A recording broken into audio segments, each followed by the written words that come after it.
November 19th, 2023 at 7 p.m. to order. Ms. Rosenauer, will you call the roll, please? Mrs. Crawford? Here. Mr. Curtis? Here. Mrs. Davis? Here. Mrs. Travis? Here. Mr. Cowboy? Here. And for those that are able, if you please stand and join me in the Pledge of Allegiance. Pledge allegiance to the flag of the United States of America and to the republic for which it stands, one nation, under God, indivisible, with liberty and justice for all. Thank you. Do we have any other changes to the agenda? No. Okay. I'm going to go ahead and read my president's report. And so good evening and welcome to the students, staff, and families from Samuel Bissell and R.B. Chamberlain Middle School. This is the meeting of the Board of Education for April 19th, 2023. I'm Rob Felber, and I'm honored to serve as the president of the Board of Education. I want to start first with a thank you to my vice president, Travis, for running the last meeting and allowing me to celebrate the Passover holiday with my family. Tonight we will hear a remote presentation from Joseph Diario from the Ohio Facilities Construction Commission and the Expedited Local Partnership Program. Joel will be able to explain better than I in a Teams meeting here shortly, simply noting that the district will be the recipient of a free and expert facility planning advice. And he'll explain how this came to be, and it's a very good opportunity for the district. This is a welcome and helpful opportunity from the state organization. And I'm going to keep it short and conclude my report and turn it over to Mrs. Powers for the superintendent's report. That was short. Yeah. Good evening, Board of Education. Good evening, families. We have a packed house tonight, and we are so super excited to celebrate with Samuel Bissell Elementary School and R.B. Chamberlain Middle School. But before that, just a few announcements, if our parents don't mind. For those of you who have incoming kindergarten children, and we call them our class of 2036, and the class of 2023 is on their way out, 2036 is coming in. Kindergarten registration is currently underway, so parents of our incoming kindergarten students, and if you happen to have a neighbor who is not necessarily connected with the school district, we ask you to just let them know that registration is open. If you can go on the website and underneath for parents, just go to the registration and enrollment new students drop down, and on that page you'll find all the information that you need to register your incoming kindergartner for kindergarten beginning next school year. This year, Mrs. Turner, our principal, and Mr. Asti, the assistant principal at Wilcox, will be conducting kindergarten screening for new students on June 1st and 2nd from 8:15 until 3:15 over at Wilcox Primary School. Now, if you happen to have a preschooler in our program, so either KPP, kindergarten preparatory program, or the integrated preschool program, your child does not need to go through kindergarten screening because the screening will happen during the school day while they're still in preschool here with us. But if your child attends preschool at one of the local preschools here in our community, we would request that you please register your child. By beginning the registration process now, you'll be able to pick an appointment time, which is really important. I know our families are busy. And so begin the registration, select your appointment time, and then we look forward to seeing your little one and you on June 1st or 2nd over at the primary school, and we look forward to welcoming our Tigers in the class of 2036. That's going to be a great class, I know it. As Mr. Felber indicated this evening, we have a very important meeting, a report from Mr. Joe DiOrio from the Ohio Facilities Construction Commission. As you know, families, we've been talking about a building project here in our community, the Tiger Legacy Project, for very many years now. And so this presentation tonight is connected with that project and really will help us hopefully push the project along with some management planning that will be important to make sure that we're spot on with what that project will eventually look like. So that administrative report will be shortly. Mr. Strickland and Mr. Desmond will be presenting some information about in lieu of transportation. This is important information for our families who have children in our private and parochial schools. And then finally tonight I'll be presenting information of the surveys. Our parents submitted lots of information about surveys regarding cell phones.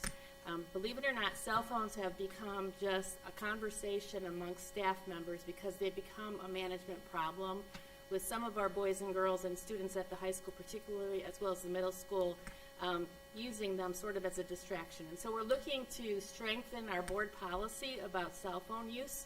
And that's including some of those wearables that some of our students are using, wearing to school. And so tonight we will share the parent feedback, we'll share the staff feedback, and we have some feedback from the high school students too, which I find very interesting.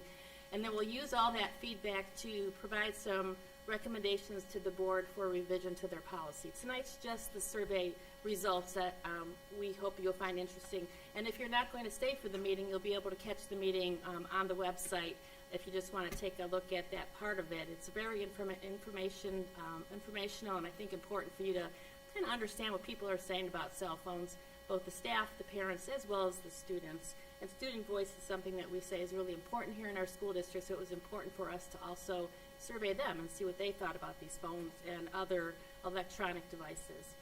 Board of Education, awesome news to share with you. On Monday of this week, George D. Dodge Intermediate School was redesignated a Purple Star Award School.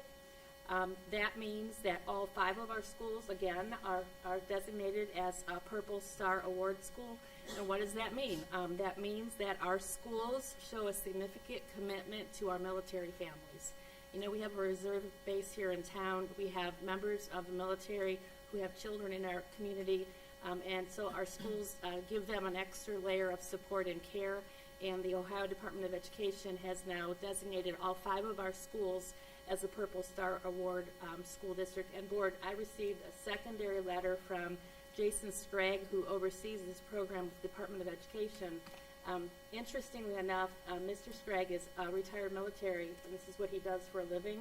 He is a graduate of R.B. Chamberlain Middle School, and he just wanted to let us know how proud he was of the fact that his school district where he went to school has designated all 5 of our schools as Purple Star. So that was a pretty cool email I received, and he's proud of the fact that he can say that the place he went to school really supports our military families. So congratulations to all of our buildings. That was tremendous news, and in a special way, congratulations to Dodge Intermediate School for being redesignated this year. And for your information, schools are redesignated every 3 years. They happen to be that place in the cycle for Dodge. Also, more good news. Congratulations to Twinsburg High School sophomore Colin Bryant, who received an award of excellence in the Ohio PTA's Reflection Program. Colin is the son of Al and Tiffany Bryant of Twinsburg, and just this week I received emails from both mom and dad who were just so delighted that Colin and they were able to go to the Ohio PTA Reflections Award Luncheon this past Saturday. Colin's work will now advance to the national level. That's a big deal. So he represents Ohio, he represents our school district, and he's going now to the national level for the PTA Reflection Contest. So congratulations to Colin. Also, Craig Thompson, who is the son of Jeff and Molly Thompson of Twinsburg, won a 2nd honorable mention.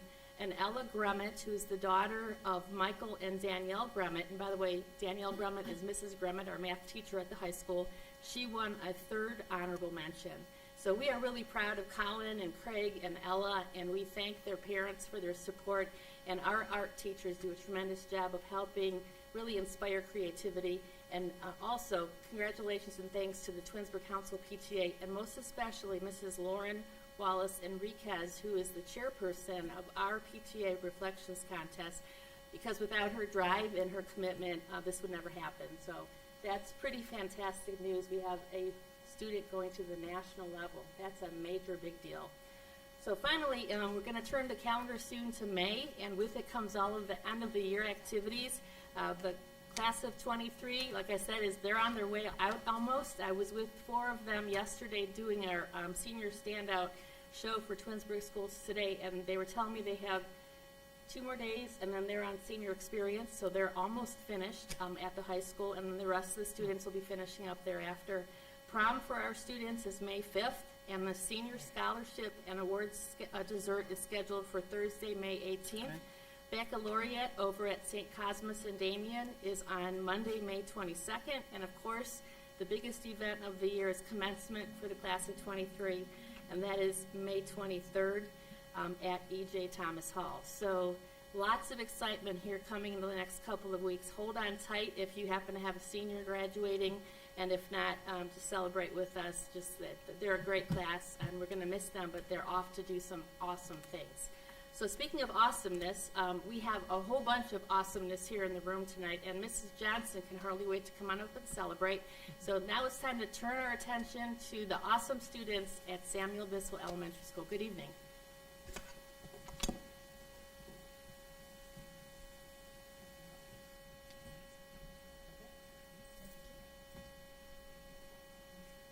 Thank you, Superintendent Powers. Good evening, everyone. Good evening to the Board of Education, and I'm so excited to share tonight some real exciting news about some of our students that will be coming up. Our second and third graders at Samuel Bissell are really, I'm proud to say that they're students that stand out from almost 600 students in our building by doing the right thing and having great citizenship and being respectful and kind to one another. And you'll hear some of those words as I begin to speak about our students. So for Students of the Month at Samuel Bissell Elementary School, I'll just share with you how we go about selecting our students. And so our program recognizes outstanding student achievement for second and third grade, and the focus is on recognition of citizenship, academics, social, civic, volunteer, and other accomplishments that set them apart from their peers. And so I will speak a little bit about what the teacher who nominated the student said about each individual student, so you get a little bit more insight about each one of our students. Before I begin, students, this is what I would like for you to do. When I call your name, you know, you always have to give me a hug because I love giving you a hug. So, because I'm so proud of you and so happy to celebrate with you. So when you come up, you're going to give me a hug, and you're going to come up and shake Mr. Curtis's hand. He's going to give you something special, and then you're going to go over and see Mrs. Powers, who's going to give you your great certificate, and you're going to stand right in front so that everyone can see your beautiful faces, your beautiful smiles, and you're going to turn around your certificate so it can be seen as well. All second graders will stay up in the front until the very end. We're going to then applaud you, and then I'll tell you you can have a seat, and we'll switch and do third grade. Thumbs up, everyone? Awesome. So let's start with our second graders. We're going to start with Bridget Best from Mrs. Gonzalez's class.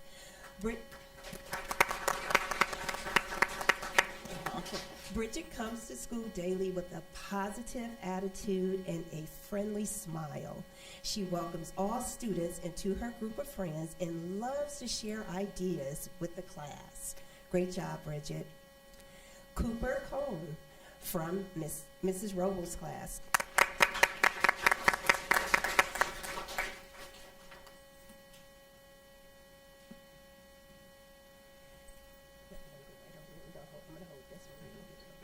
Yep. So Cooper is a very hard-working student who always aims to please. He puts forth a lot of effort, and he takes pride in everything he does. He does excellent work, and he completes many enrichment activities. Great job, Cooper. And now, Carter Dunn. Carter is from Ms. Conrad's class. Congratulations, Carter. Carter deserves this honor because the teacher believes that he represents the school in a positive way. A few things about him: he is interested in math projects. His favorite subject is math. He wants to be a basketball player, and his favorite color is red, just like Mrs. Johnson. Great job, Carter. Our next student is Kenna Fantone from Mrs. Robles' class. Come on up, Kenna.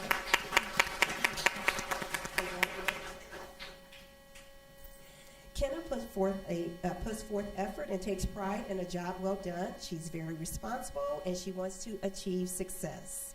She is a dedicated student and a wonderful citizen. Congratulations, Kenna. Chloe Griffith from Mrs. Ziska's class.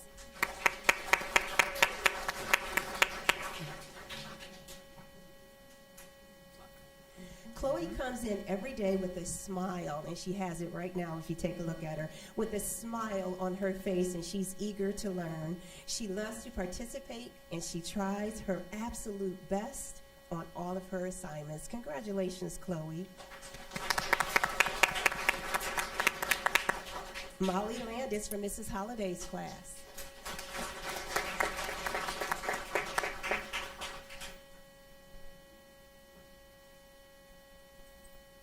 Molly is a great citizen and a positive role model for her classmates. She's very respectful and responsible.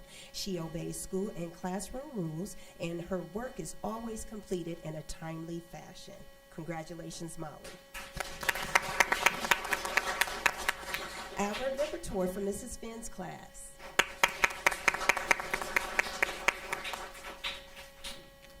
Albert is a wonderful example of a hardworking team player in our classroom. He works, everyone works with Albert and appreciates his positive attitude and his consideration for others. Congratulations, Albert. Anaya Menaconda from Mrs. Ziska's class.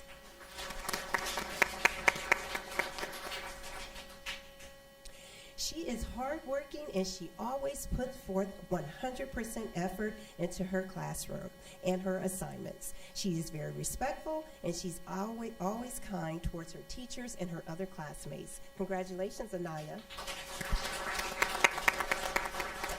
Noah Meyer from Mrs. Holliday's class.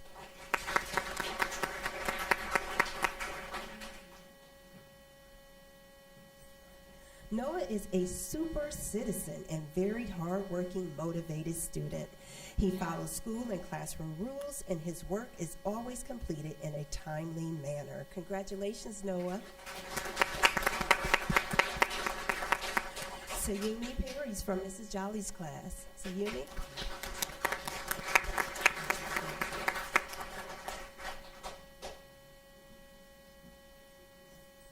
Sayumi is a fantastic student and a person that, in a number of different ways. In the classroom and out, she demonstrates exemplary character traits. She is sweet, kind, and caring. And she was very smart and hardworking. Great job, Sayumi. Lena Pittman from Mrs. D. Hill's class.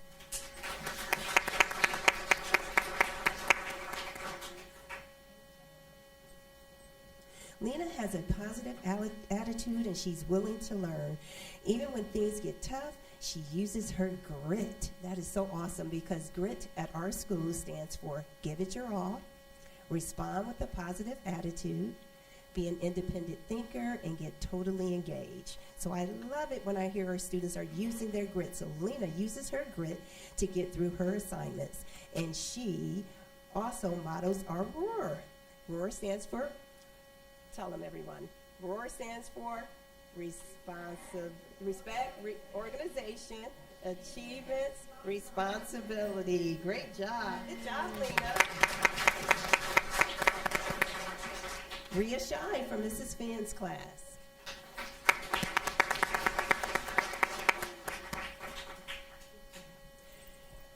Rhea is an ambitious student, always willing to put forth her extra effort. She is an excellent example to her peers, and academically, she excels and she enjoys doing enrichment activities. Great job, Rhea. Congratulations to Henry Steiner from Mr. Robles' class. It says, Henry is a fantastic boy. He is a well-liked individual, and he treats everyone with dignity. He is helpful, and he turns in high-quality work. Great job, Henry. Congratulations to Marissa Welsh from Mrs. Consol's class.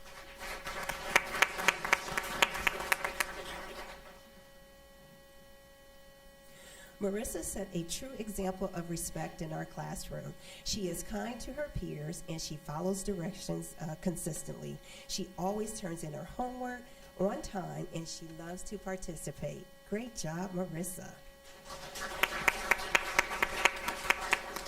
Congratulations to Taiwan Wolford from Ms. Conrad's class.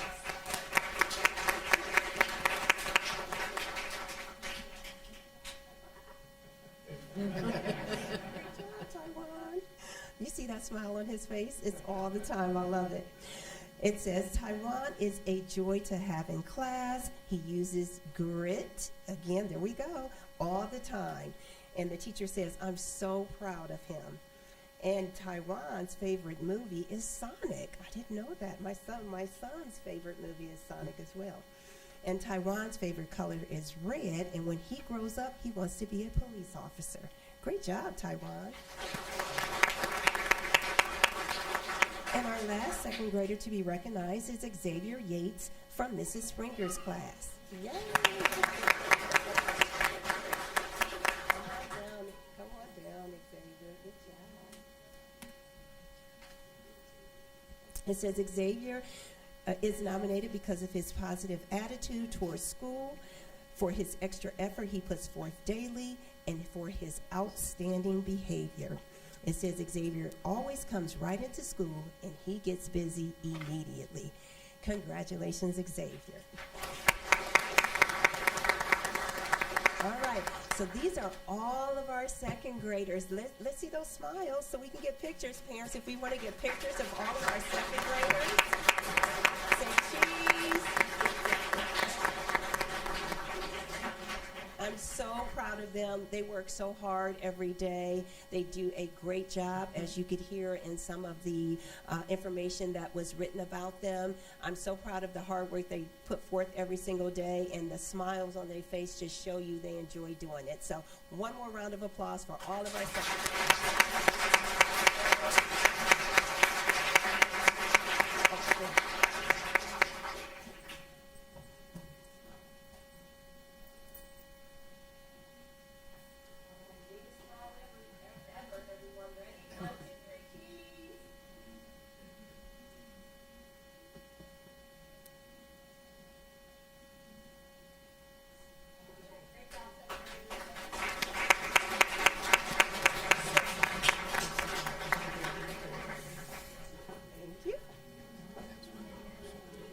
They're so excited. And now for our third graders. And our first third grader to be recognized this evening is Vian Bandera from Mrs. Engler's class. Vian.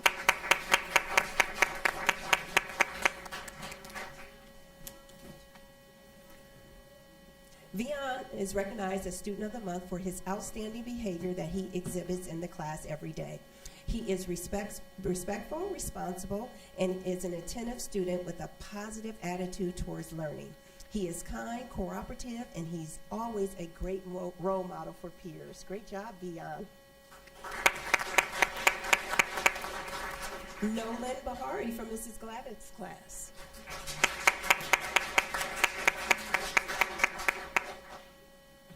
Nolan is such a wonderful member of our classroom. His kindness and welcoming spirit shines through every day. He is hardworking, and he continues to work on improving himself both in and out of the classroom. And she goes on to say, I can't wait to see the positive impact he will have on the community. Great job, Nolan. Sebastian Grove from Mrs. Roweather's class.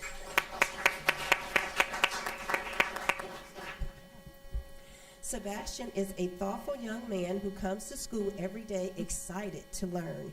He helps others and is a very supportive teammate when working in a group. He enjoys a challenge, and he is focused when completing his tasks and assignments. Congratulations, Sebastian. Congratulations to Ben Kroger from Mrs. Engler's class.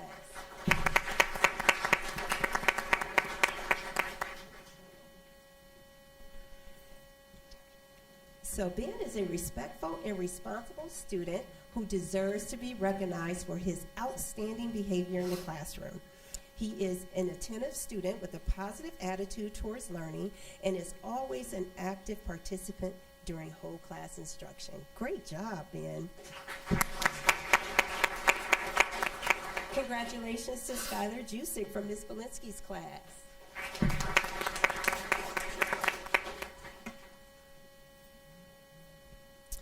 And it says, Skylar shows exemplary behavior every single day in and out of the classroom. Skylar has consistently participated in class and is always a team player and a good friend to everyone. She is punctual, organized, and respectful. Great job, Skylar. Congratulations to Grace Mandato from Mrs. Glavick's class.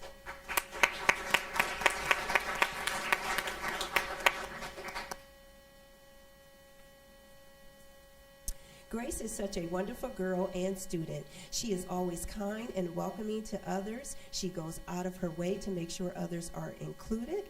It says she works so hard on all of her schoolwork, and she does extra practice. Wow, great job, Grace, to help herself improve. Keep up the good work, Grace. Congratulations to Braden Marjalewski from Mrs. Langhoff's class. Right? Did I say it right? Congratulations. Marjalewski. Okay. So Braden is nominated for Student of the Month because he has made incredible improvements in third grade, and Braden uses his grit. He has worked hard to think before he speaks and to be kind to his classmates. He has improved in his academics, particularly in writing, and he participates in class, and he makes intelligent connections. Great job, Braden. Congratulations to Shane Storm from Ms. Bensey's class.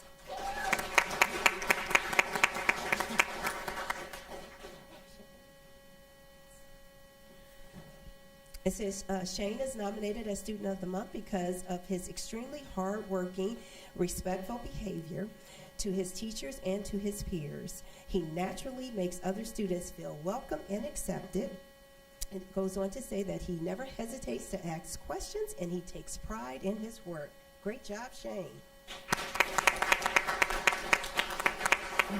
And our last third grader to be recognized tonight is Kenzie Zamorowski from Miss Markham's class.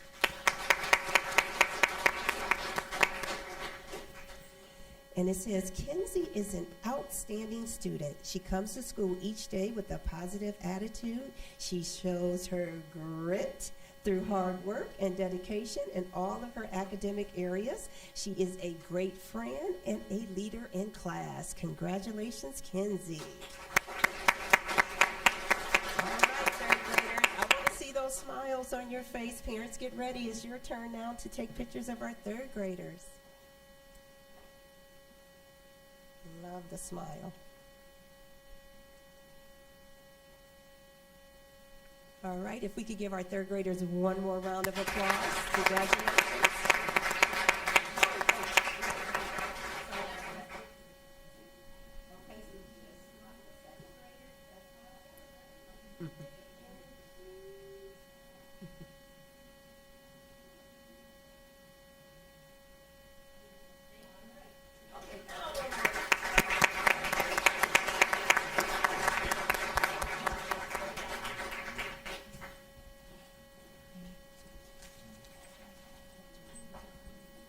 And now I would turn it over to RBC. If we probably need to exit so that RBC can come in, but second and third graders, meet me in the hallway. Don't leave yet. I want to take a picture of you.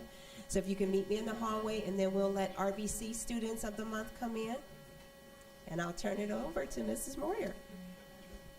Thank you.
Leah, are you okay if I do an update for Monday? Yeah, I started if you want to do it.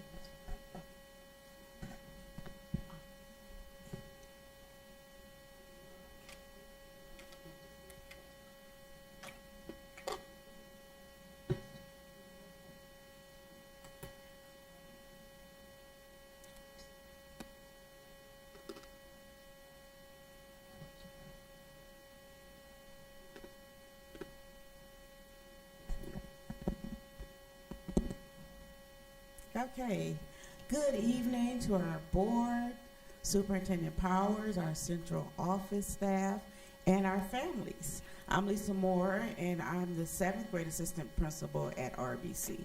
First, I'd like to talk to you about what's going on at RBC right now.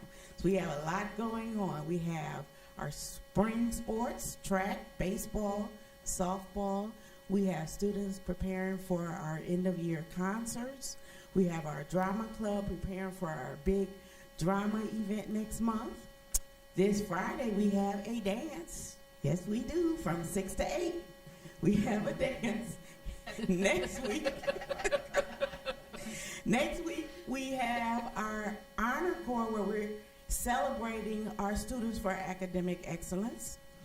Then we have Cedar Point coming up for our 7th graders on May 15th.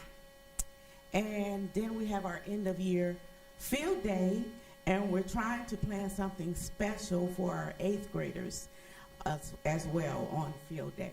So a lot is going on, but first we want to celebrate you guys, our students of the month. Now, here's the criteria. Students receiving the honor of Student of the Month are recognized for meeting all 6 of the criteria. Each student has to meet all 6 in all of their classes, as the grade level teams decide upon 2 boys and 2 girls to be selected each month from each grade. Here's our criteria. Shows respect and consideration for others, shows enthusiasm for academic and extracurricular activities, exerts a positive influence on classmates, exhibits leadership characteristics, exhibits patriotism and democratic principles, and shows responsibility. We talk about that all the time.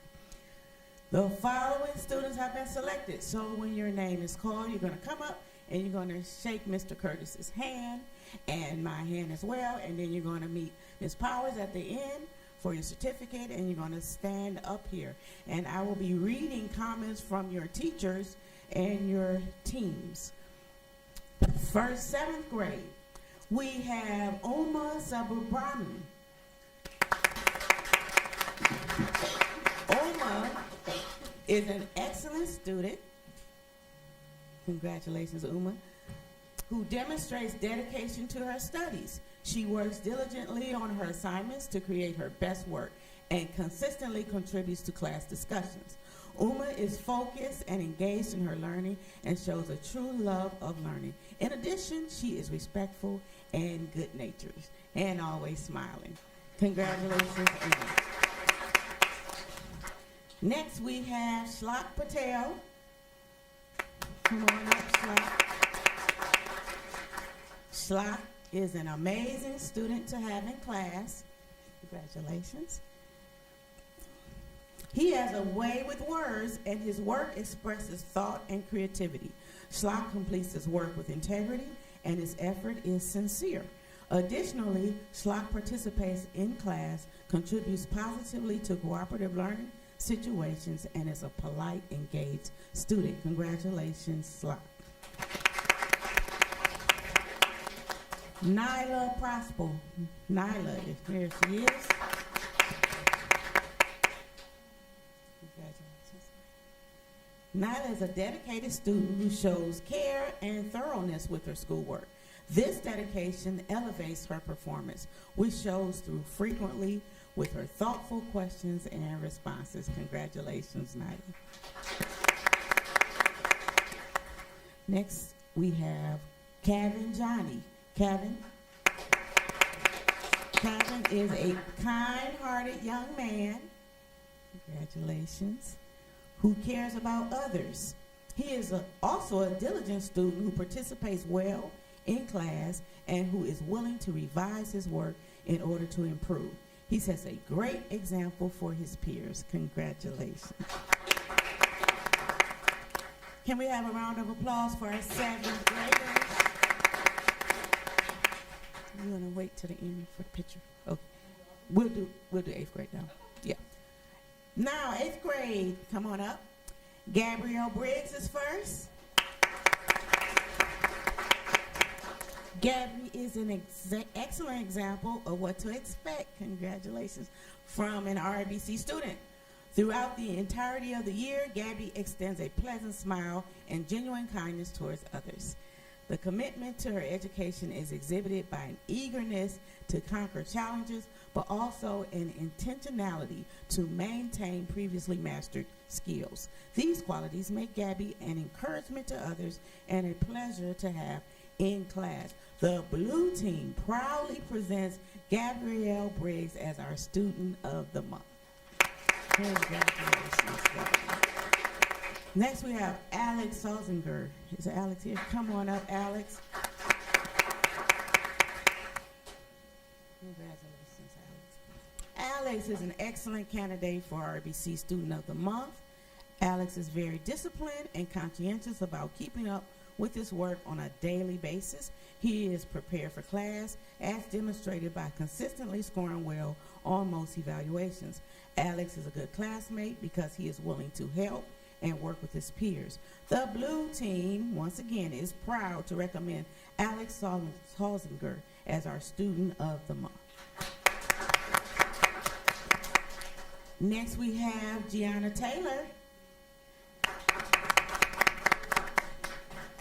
Congratulations, Gianna. Gianna is a wonderful student. She leads by example, both in the classroom and in athletics. She is an excellent student who always gives her best.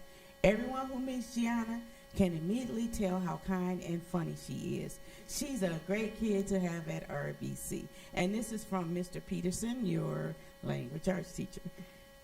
Congratulations, Gianna. And last but not least, we have Antoine Battle. Come on down.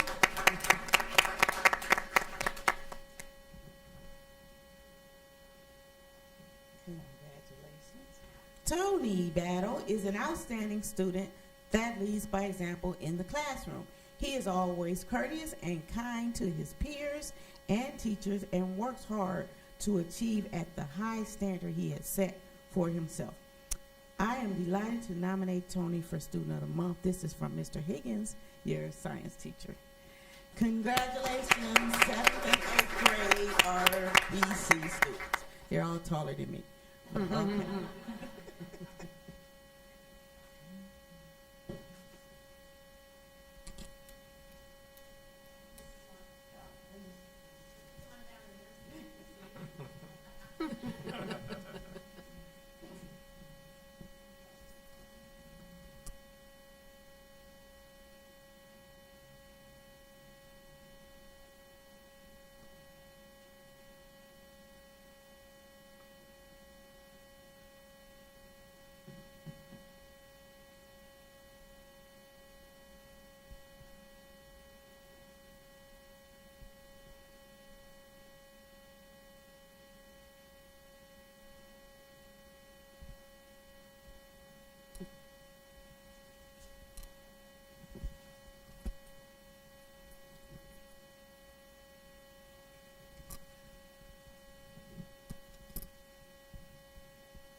You don't want to stay to hear more government in action? Must be homework. Thanks for being here tonight, everybody. Mrs. Moore, thank you. Thank you. All right. Mr. Felber, that concludes my report for tonight. Thank you. Thank you, Mrs. Powers. We are now at committee reports. Do we have any committees reporting out? The Curriculum and Technology Committee meeting was on Monday, April 17th, and the updates that they went over is that our district is currently administering the Ohio state tests right now up until April 28th. After the OSTs are complete, AP exams will start, and then a new course is adopted for the 2023-2024 school year was Motion Graphics 2, AP Macroeconomics, and Writing for Civic Engagement has enough enrollment and will be taught in the fall. Grades K through 6 are currently transitioning to the Go Math 2023 for next school year. And then RBC students will be participating in the Reading and Writing Festival at Kent State University on April 25th. And then some seniors have been busy doing their presentations for their STEMS honors diploma, which they stated was very exciting that they, with all the work that they're doing with that. And then the district courses of study are posted on the website and will be continue to be updated as needed. We were able to adopt, but needs board approval, a couple of books for Black Voices in Literature. We looked at approving a book for Motion Graphics 2. And then we, Mr. Asti and Wilcox team, they went over the adoption of early learning and development standards, which has been updated and refined from the 10-year-old standard that we had in place before. So they kind of went over that information. We did have a presentation regarding our career framework. So that was great to kind of see what we're looking to do moving forward with that, and to hear about the different plans and goals that we have going into the next school year. And then the last thing was Wilcox primary dyslexia training is complete right now, and Bissell will do their training next year. And that was it. One more thing. Oh. Summer reading list will be posted on the website. That was also approved. Yeah, we're going to approve it tonight, and then, No, Okay, and the May meeting will be approved, and then we'll be putting it on the website so that we approve the work of the summer reading program. If I may, the preschool program, Mrs. Ryder and Mrs. Turpak were with Mr. Asti. The standards for the preschool are really not that different. The look will be changed, and there'll be a nice delineation of a much more specific work under the 4 core standards, which would be the reading, the math, the science, and the social studies. So it looks like there's more to the preschool curriculum, but when you look at it, what they've done is really broken it out and become much more specific and clear in what is expected for the teachers to do and what is expected for the students to learn. So we kind of like that idea as it's moving forward with the little ones. So it's not at teacher discretion. What does that mean? It will give you, the teacher, some specific points that the students should be able to do as they get ready for kindergarten and moving up the line. So it was a good meeting. Mm-hmm. All right, any other committees have reports? All right, we're gonna turn it over to Mrs. Powers again for the administrative report. Thank you, Mr. Thalberg. So as I mentioned at the beginning of this meeting, we have 3 administrative reports. The first is actually going to be in conjunction virtually with Mr. Joseph Diorio of the OFC ALP program, and Mrs. Farthing is hooking him into Microsoft Teams right now. So there he is. Good evening, Mr. Diorio.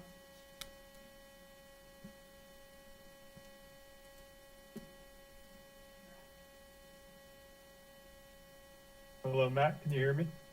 Good evening. Thank you for joining our Board of Education meeting tonight. We're excited to hear a little bit about the OFCC ALP program and have the Board of I Education. cannot hear you if you're talking. Okay, hold on one second. What about putting the other microphone down by the computer?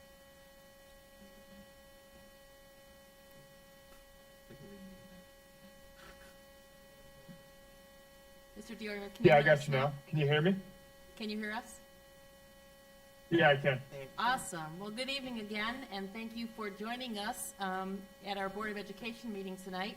On the 10th of April, you joined our board for their work session where we started to talk a little bit about a potential partnership between the Twinsburg City School District and the Ohio Facilities Construction Commission, and also the ALP program. So we thought to begin this evening, if you wouldn't mind introducing first who the OFCC is, and then what is the ALP program, and why is this a benefit to our school district? Sure. So good evening, everyone. My name is Joey DiOrio. I am a planning manager with the Ohio Facilities Construction Commission.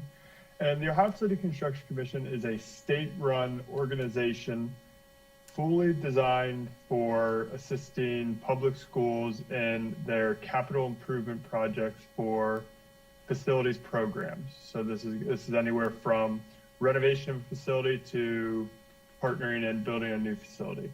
And the ELP program specifically, so to take a step back, our primary program is the Classroom Facilities Assistance Program, CFAP, and the priority order of assistance is determined by the Ohio Department of Education's equity ranking.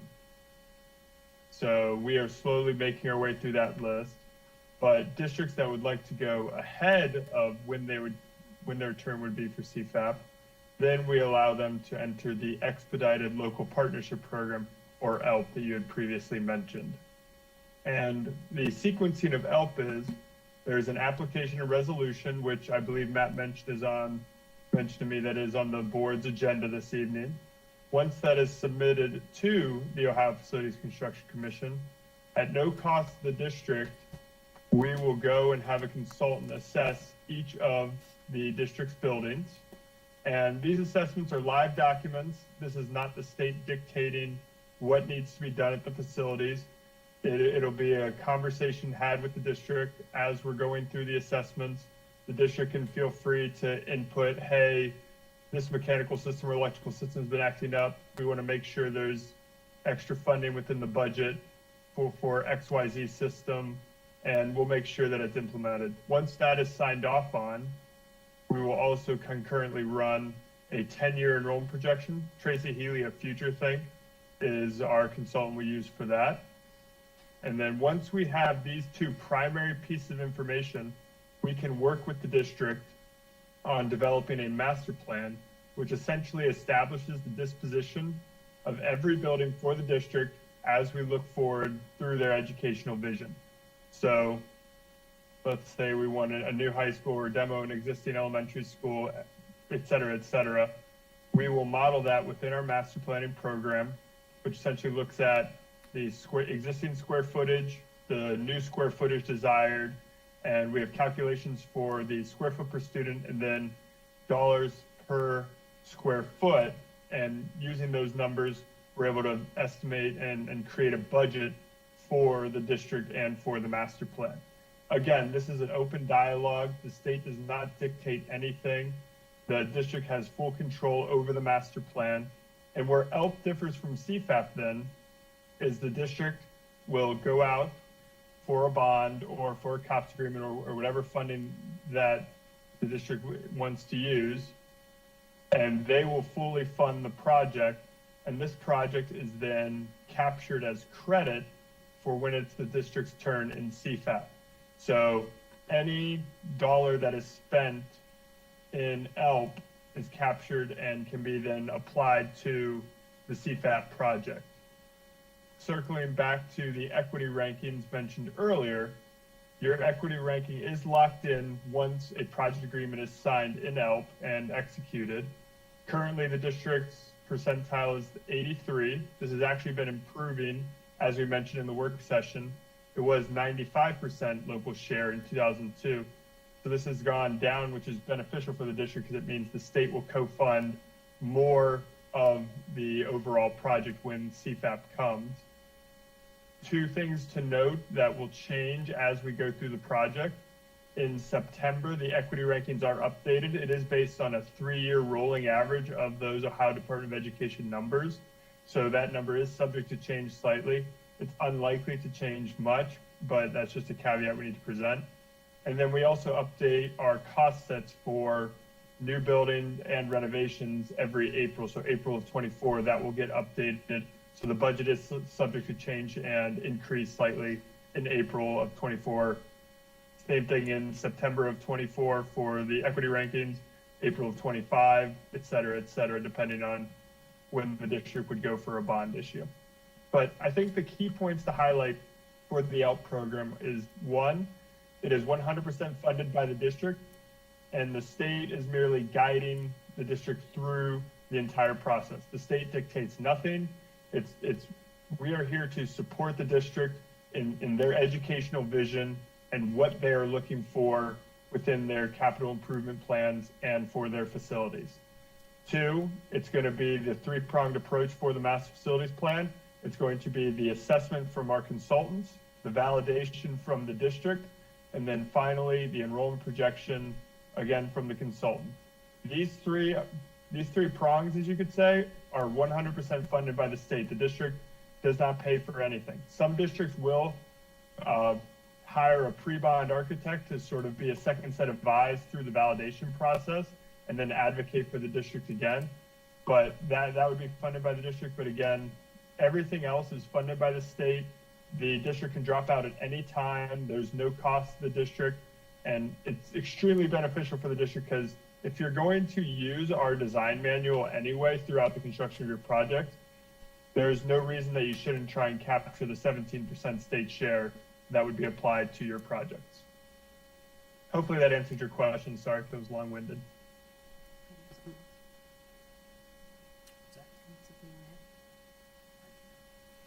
Board of Education, so that's a good overview of what you heard on April 10th. Do you have any questions for Mr. Diorio? I don't have any questions, just a comment in that some of the things mentioned with respect to the study and review of our buildings, we've done a lot of these things already, but in my opinion, it never hurts to have a second set of eyes to reinforce what we already know or perhaps identify some things that we haven't seen or considered. So we do appreciate this opportunity, and it comes at no expense to the district.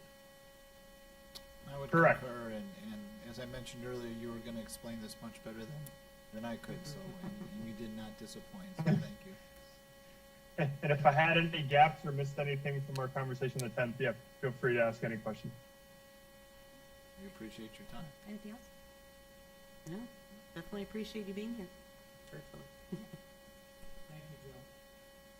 And I just want Not a to problem. thank Mr. Strickland, our business manager. He was the person that introduced us to the ALP program, having had experience with this in the Nordonia School District. And so we thank you, Matt, for bringing the idea here. We're excited to continue a conversation with your organization and keep the Tiger Legacy Project on track. Not a problem. The state is here to support you in whatever you need. Thank you. Have a nice evening. Yeah, you too.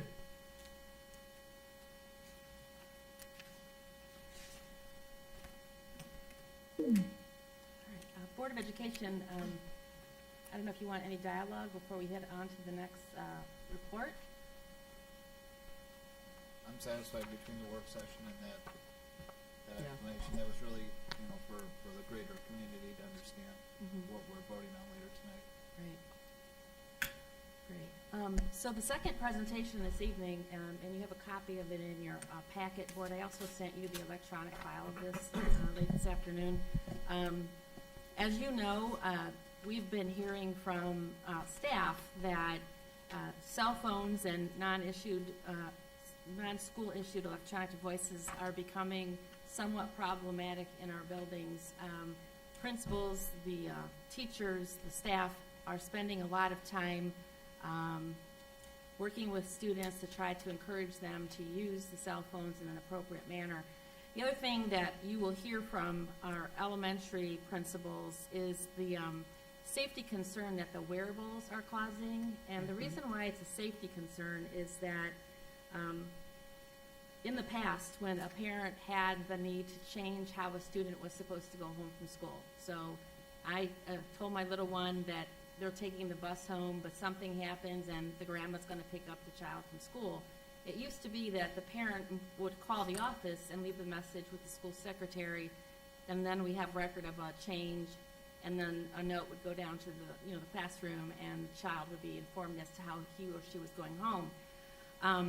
because of the ease of using the wearables, sometimes the staff is now not aware of a change of how mom or dad want the child to go home from school. And we're starting to get some concern from the building principals at the elementary school that it's a safety risk. We don't know at the end of the day. We expect students to go either bus ride, a car ride, or a car ride with this person, and the communication is going directly to children now without the adults having anything in the middle of it, and it's scaring some of the administrators because they don't know what they don't know. And so because of all the conversation that we have had on the school side of things, we thought it was time to really just put out a survey to our families about the cell phones. And then on top of that, during the last policy subcommittee meeting, Mrs. Davis actually brought up this policy and suggested that maybe we need to look at it because it is dated. So everything sort of came to a head at the same time. And so tonight, this is very long, and I apologize. We're not going to spend very much time on any slide, but we're going to post this on the website, hence why it's so long, so that all of the results are known. But it is a lot of very interesting information. Again, the reason for this is our policy is now outdated. Practice is not aligned to what the policy is telling us we should be doing, and so it's time to take a good look at it. And in all things in our school district, we don't like to make unilateral decisions. We want to gather feedback and then make some informed decisions. So that's what this is all about. So here's the policy that's currently in play, and it does not say that students could have their phones out. In fact, it says that they're supposed to be put away. They could use their phones before or after school, during lunch breaks, etc. But then it says use of the phones, except those approved by a teacher or administrator at any other time, is prohibited, and they must be powered completely off, not just placed into vibrate or silent mode and stored out of sight. Clearly, that is not what is going on now, and so we have to get this in line. So we actually had 3 separate surveys, a parent guardian survey, a staff member survey, and then Mr. Lynn did a great job of surveying the students at Twinsburg High School because we believe in student voice. We wanted to hear their opinions, and so we have some of that information here this evening as well. So as far as the parent survey goes, as you'll see, we had great participation, 1,005 responses. That is a big number. I was really happy about that. And it's a smattering across the school district, as you can see there. First question asked parents if they permit their child to bring a cell phone to school. And hands down, that is a permitted thing. 66.8% of our families allow their children to bring a cell phone to school, with 27% saying no, and 6.2% said, well, sometimes we do. The next question, do you allow your children to wear a wearable, such as an Apple Watch or an Android watch, to school? And here it's 55% said no, with 38.9% saying yes. And we're seeing it more prevalent in the elementary schools. Where cell phones aren't so prevalent at the elementary schools, the kids more than likely have their Apple Watch or whatever. At the high school, it seems to be flipped, and many more kids have the cell phones that they have versus the watches. Next question, we asked parents, do you think that the cell phones are used as a learning tool? Because maybe before we were Chromebook one-to-one, maybe they were used. And here it's sort of, it's all over the place with regard to responses, but 40% neurons said no, they don't think that the cell phones are being used as learning tools in classrooms. So then we asked the parents, why would you want your child to bring a cell phone to school? Or a wearable to wear to school, and hands down, the number 1 response was for emergencies. And you will see, Board, when you look at all of the parent comments, I think because we have had so much tragedy in the country, parents want to be able to reach their child when they want to reach their child, and they want the child to reach them if there's an emergency. And so hands down, that's the number 1 reason why our parents are sending the cell phones or the wearables to school with our students. When we were asked the parents, well, what concerns do you have about the cell phones being brought to school? Again, hands down, the number 1 concern was the cell phones being a distraction to learning. Makes sense to me, too. Next question, I believe that cell phone or wearables should be left at home and not brought to school. Well, parents are saying, nope, we don't agree. At 73%, they want those things to be at school. And so that was a clear majority in that response. The next question, I believe that cell phones should be powered off and left in book bags. Here's what's interesting, about 47% disagree with that they should not be powered off and left in book bags, with only 37.8% agreeing to that. So that's an interesting situation there. Next question, I believe my child should be able to carry their cell phones in their pockets or to wear them as wearables on their wrist, but that it should be not be used during the school day. And 74% agree with that statement. So although parents don't want the phone to be powered off and put away, they also believe that the phone should not be a distraction, which is a good thing. I think that would be in alignment with what our staff is saying, and you'll see the results in a second. The next question, I believe that cell phones or wearables should be allowed for use during breaks, passing periods, and lunch, but not in class. And 65% said that they would agree with that train of thought. The next question said, I believe that phones should be allowed to be used in class when a teacher permits it, such as for a lesson or during free time. Phones can be used during breaks, passing periods, and lunch. And the pure majority there, 62% agree with that statement. I believe that phones should never be permitted in the restrooms or in locker rooms. This is an interesting one. Because I thought for sure it would be absolutely the phone should not be in restrooms or lockers, but look at the results here. 58% agree, but 20% disagree with that statement. That surprises me, that statement. So we'll have to dive a little deeper into why the parents would think that phones should be permitted in restrooms or locker rooms. That's an interesting thing. And, you know, with privacy issues, that's what I'm concerned about there. The next question, I would support a practice which would require students to store their cell phones in a classroom cubby or other storage space during class time, and majority, 57%, would agree with that. And that's in practice in some of our classrooms. Some of the teachers will have those like shoe cubbies or something, and they'll ask the kids to put their phones in there. It's not practice throughout the whole district, but we do have some teachers that are already doing that. This was an interesting question. You might remember, board, that the Akron Public Schools recently invested in Yonder bags, which are cloth pouches that have magnetic seals on them. And so we asked our parents if we were to have Yonder bags in our schools, and if a student had trouble with following the rule of, you know, not having the phone being a distraction, would they agree with us having the Yonder bags during the school day so that students who are in violation of the district's cell phone policy would have to put their phones in the bag? And this is interesting. At this point, 43% disagree with that. 38% agree with that. And 18.9% say, well, I'm not sure, I need more information. So we don't necessarily have a majority on that one. It's certainly one that we would want to explore a little bit more, but some more and more school districts, as Mr. Strickland will tell you, are looking at these Yonder pouches as a way to address the frequent violations to a cell phone policy. Not that all kids would have to use them or be restricted to putting their phone in the Yonder pouch, but for those students who are challenged by policy rules, might be something we might want to explore.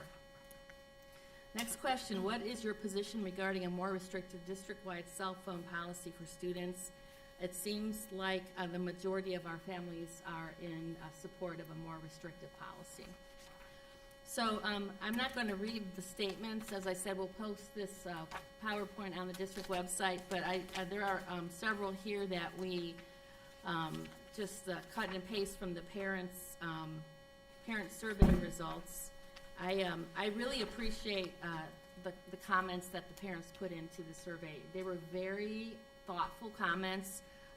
Parents are just very concerned across the board that if their child is having a bad day, if there's something dangerous happening, they want to make sure that their child is able to reach them, that they can reach their child. And that was the conclusion when looking at all the survey the narratives that were submitted, and you have access to all that information now too. So that was the parent survey. Now we're going to switch gears a little bit and look at the survey that was submitted by our staff members. We had 208 responses from our staff members. And the staff that submitted the most responses, as you can see, is Dodge, followed on their heels by the high school. The first question we asked the staff was, are cell phones used as learning tools in your classroom? And the majority, clear majority, almost 70%, do not use cell phones for the purpose of learning in their classrooms. I think, the one-to-one Chromebook philosophy we have here has replaced that. There isn't a need for it.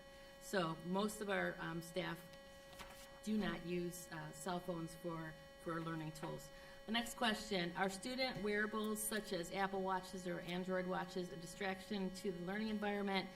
This one is all over the place. And again, I would suggest that this is more of a problem with our younger children than it is for the older students who are more cell phone reliant.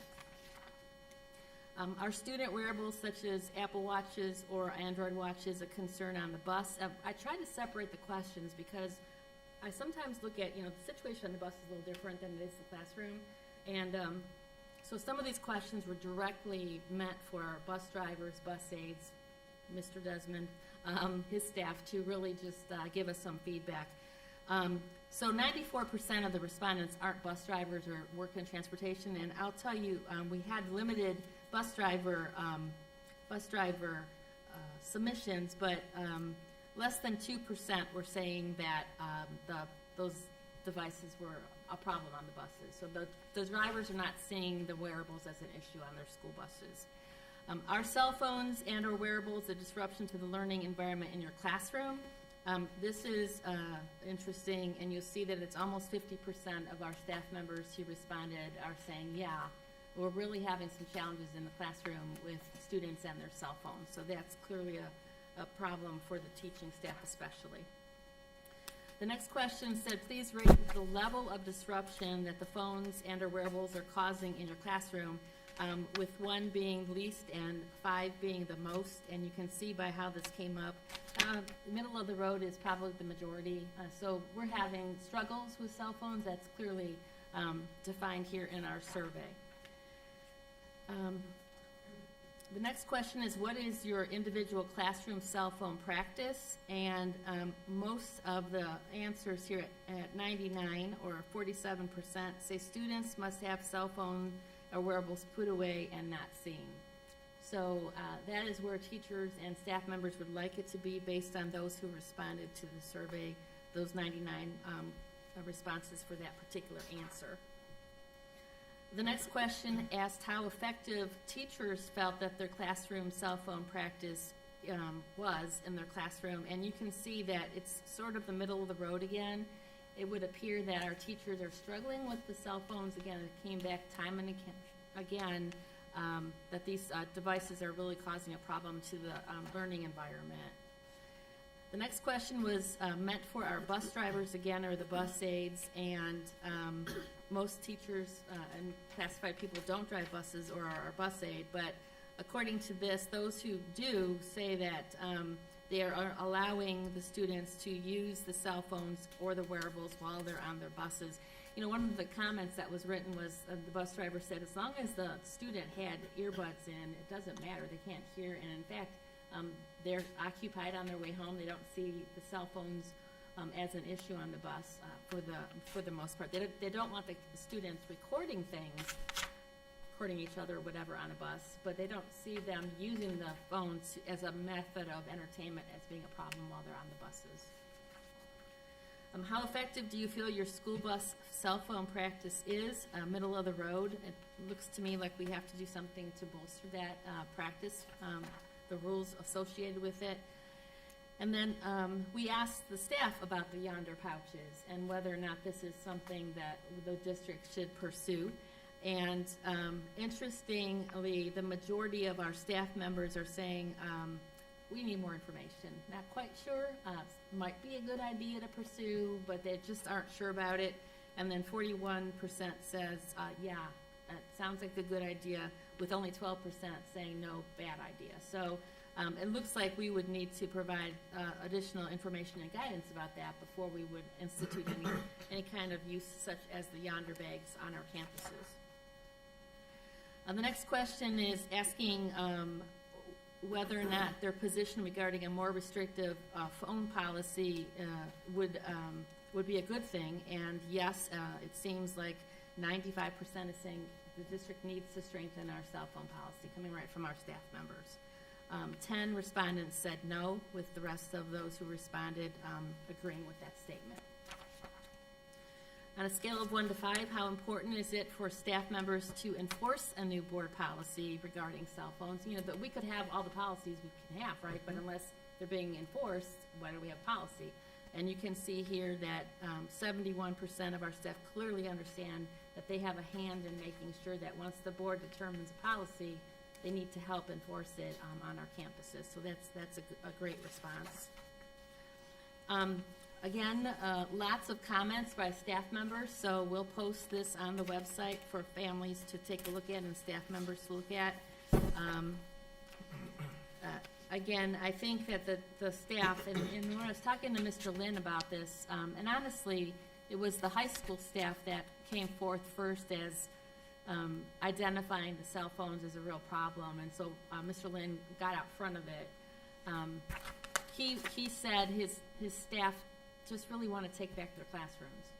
They want to be able to teach, and they don't want the disruption of the phones in their classrooms. And so that means a lot to me, but that's the kind of feedback that he got up at the high school. And so we really want to listen to what the staff says, as well as our family input too. And so this is important data to review.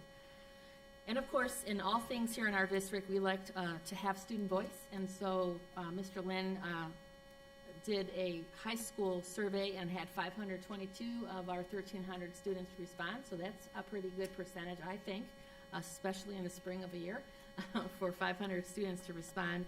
So it is a nice representation from all 4 grade bands. So that's a great thing.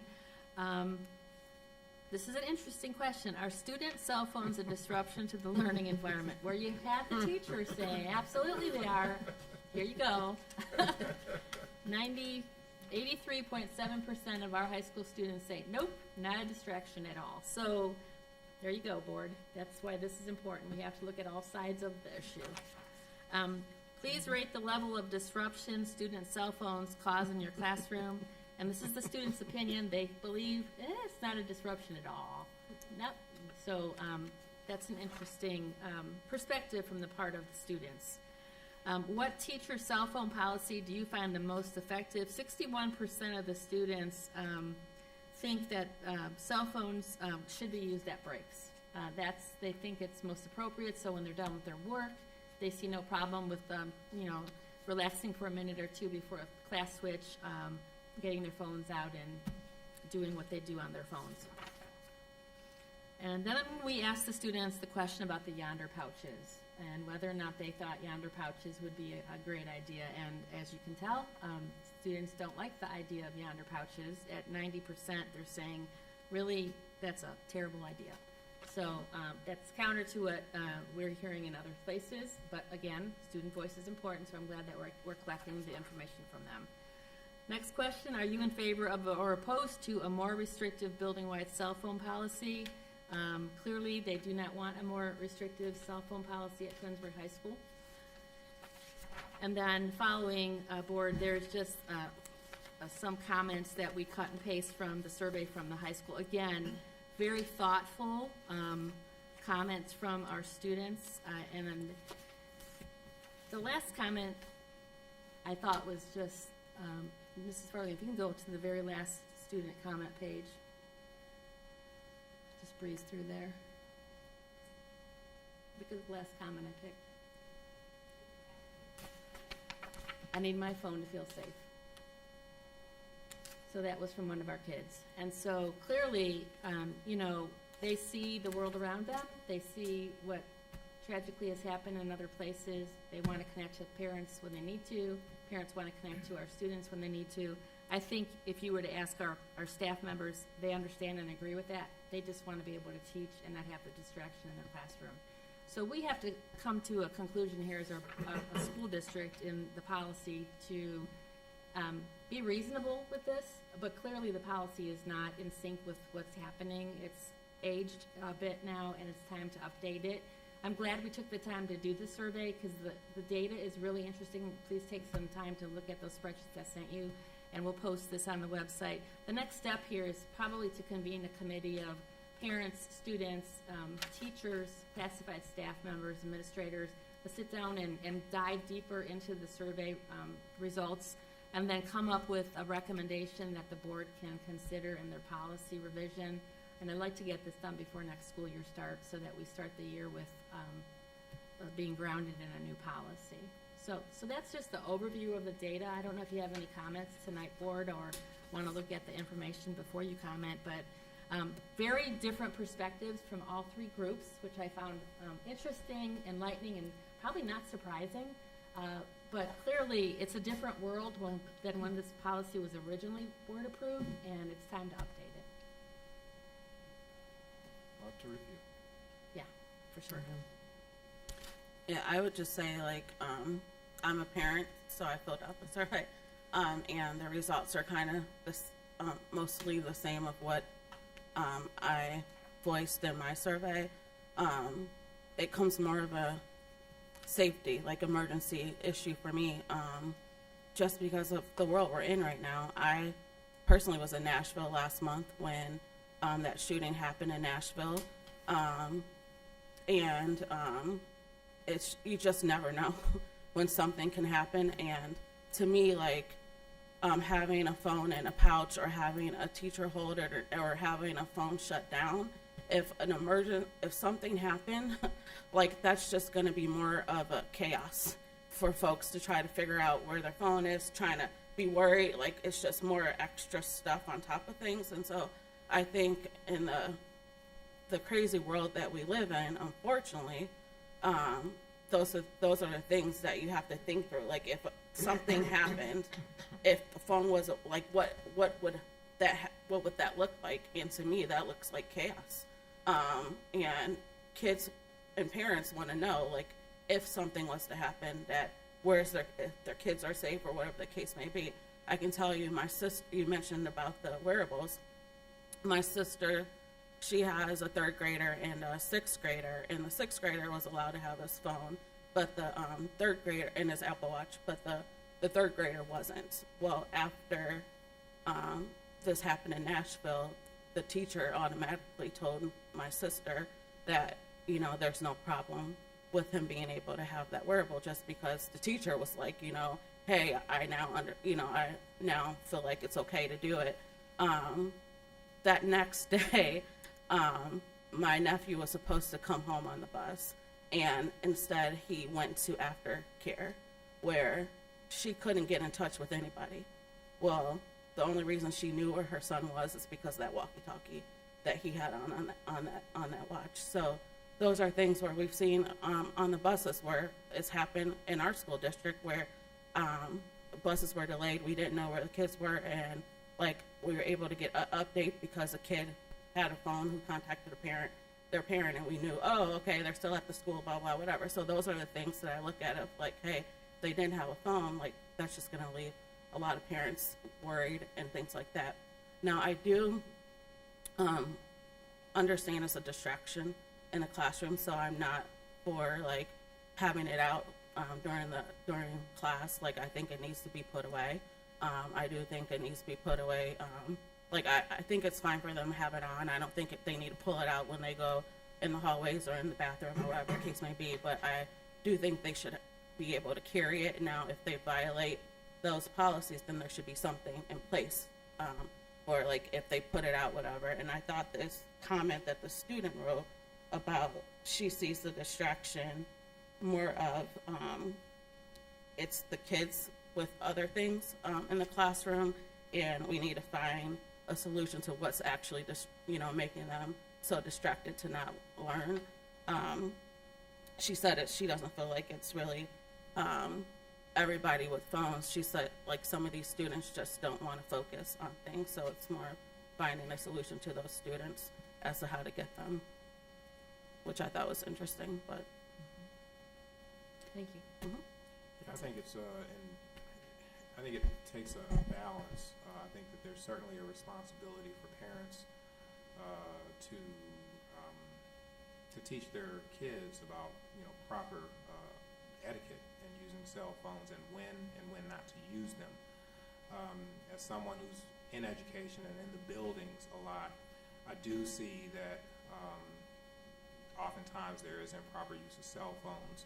I think a lot of it is more driven around social media and instant information that is not education related but can be distracting.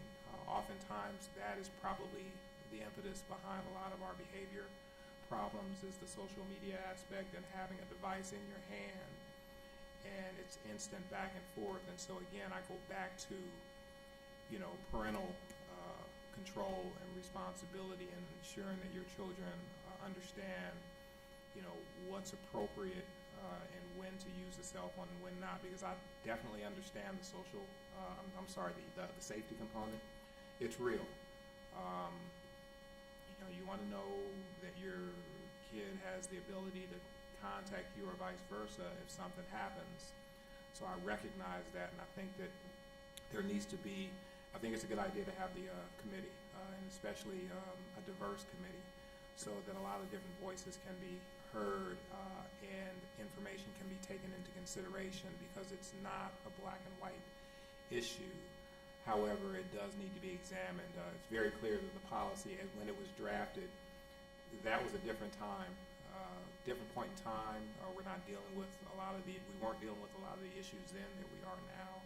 So it does require us to take a fresh look at the current policy and update it to the extent that we can, but it has to be in the current environment and context in which we're living right now. And so we do have to take these things into consideration. Unfortunately, truly unfortunately, that we have to think about these things.